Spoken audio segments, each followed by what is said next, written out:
Hello there, and welcome to my channel, Novice Modelling in a Midlife Crisis. My name is Andy, and I am the Novice Modeller. And today we are doing Warbirds on Wednesday, where we delve into my ever-expanding kit stash and pull out a slightly larger aircraft as opposed to a fighter aircraft, and do a what's in the box kit review, of which this is number 344, which means we're around about a third of the way through all my kits. So if you haven't seen the previous 343, get to it and have a look at them. There's some interesting ones out there. So today we're having a look at the Roden kit number 021 1/72nd scale Heinkel 111A limited edition for the Chinese Nationalist Air Force. And because this is a very early variant, it comes with a rather unfamiliar nose to it, and a pop-down retractable ventral gun position, which isn't a very good idea, it seems, reading the blurb in the instruction book. So as per usual, we're going to have a look at the history of the kit. We'll have a look at the parts and the sprues, and then we'll have a flick through the instructions, and we might read the blurb at the end. So for those of you unfamiliar with Roden, apparently it's a Ukrainian company. I have a couple of alternate 11As by them and a couple of other buses as well for the Dutch Africa Corps. I have heard rumours that they can be a little bit temperamental in the building, but I've never built one of them, so we'll play it by ear. This particular kit comes from an original tooling in 2000, kit number 005, which is titled Pedro, which is a Spanish Civil War depiction. In 2001, kit number 009 was released, which is a Lufthansa transportation variant with a solid nose. In 2003, new parts were added, and this one was released. And also in 2003, a German version, kit number 027, was released as well. These can be picked up new, used for between £20 and £35. They do tend to vary depending on the variants a little bit, and obviously as to whether they're new or second hand. So I mean, for 20 quid, if you can pick one up, it's an interesting aircraft for the Chinese Nationalist Air Force. I mean, you know, there we go. So let's have a look at these parts, which allegedly can be a little bit temperamental to go together. And as we can see, we're looking at the main part of the fuselage here, which has got a whole load of screw marks on it. Very, very fine. A whole load of recessed panel lines. Moving along to the tail. It looks pretty good, but it's a 2000 kit, so obviously things have moved on a little bit. So, yeah, I mean, I imagine at the time this was, you know, bit of a game changer, a 11A. Very interesting.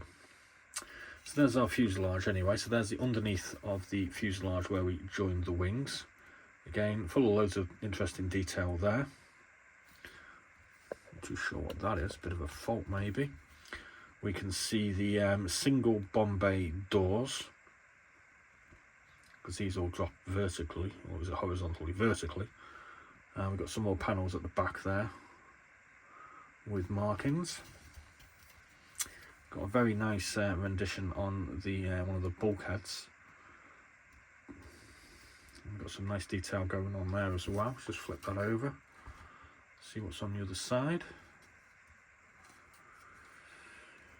Oh, that's going to be part of the interior floor, I would think. Got a circular piece here. I'm not going to go into any great detail on what these parts are, because it's quite obvious I haven't got a bleeding clue. They look like they could be oxygen tanks. What do you reckon? Possibly interior spars for the wings, maybe. There's a whole load of detail going on in the interior as well. There's a ribbing of the fuselage. See, that's a door there by the look of it. So that's our first sprue out the way. We have our famous shaped wings, and oh, look at these are full of detail. Look at that. They're nice, really fine. Be careful painting them, because you could totally obliterate it. Well, also obviously this is the undersurface of the wing. There's our space for our undercarriage. And there's a top surface with a load of access points in, possibly fuel access points maybe. Loads of quite nice detail running along the edge. Seems to sort of fade in or fade out a little bit, but maybe that's just the light. Not too sure what these are. These look like injection point mouldings, don't they? Not too sure. They might have to come off. That's a shame if they are. Let's see where we're going to mount our fronts of our engines. Yeah. Well, the undersurfaces. This is probably all going to need taking down a little bit. It does look nice. It looks nice. It's 25 years old, so you know. We've got wheels which are two-piece, so we have to join them together. Thinking this is all going to be parts of the undercarriage. Canister.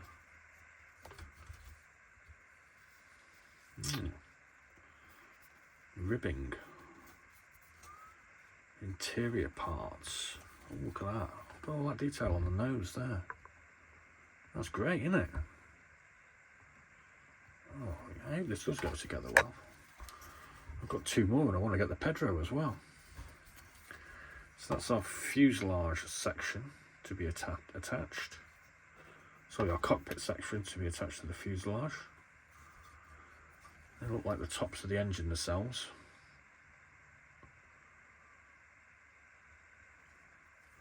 Because you can see them there, they obviously must sort of go over, maybe, I'm not sure. There's our tail. Rear rudders, it's got some flash on it. Does seem to be a bit of flash on this kit, I will point that out. That's all filled up with flash. Spinners, another interior part. Different option for the spinners by the look of it. A whole load of undercarriage pieces, unidentified rods and what have you. Okay. Here we have, what the hell is this? Oh, at the fronts of the engine nacelles. The fronts of the engines, and then we got some engine exhausts. Quite a bit of flash there, but it doesn't really seem to be offended. You know, there's minor bits around this as well, so it's going to need a bit of reworking. Yeah. So we got some bombs for the interior. I don't know what the hell these are, but they're not included. They're not required in this kit. They either look like bombs or maybe exterior fuel tanks, maybe. Don't know what all this is, but this looks like it's something to do with the bomb rack, as does this. There are a couple of machine guns there, but they're really clogged with flash then. Oh, that's a shame. They look like mounting points for these things, which I think they're probably fuel tanks. Yeah, must be. Okay, so we've got our glazed section, which comes with our cockpit. Two pieces for the nose to be painted up. Looks like we've got two options for the actual nose cone. Whole load of windows to put in. Got a little visor here. Don't know what that's for. More windows. And then we get something quite interesting. Some Chinese Nationalist Air Force roundels, tail markings and numbers.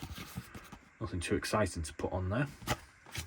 So let's have a look at these instructions anyway and see how hard this thing is. So we get our sprue diagrams showing a load of parts. So these bombs must be exterior mounted bombs, mustn't they? So they're all, none of these are required. So we start off with the windows going into the fuselage. Building up the bomb racks for the interior. Got a couple of seats to put together for the pilot. There's his stick and controls. Look like we're going to build this section up so that it all fits together and goes inside. There's our cockpit cover with a control console, pedals, bottom section,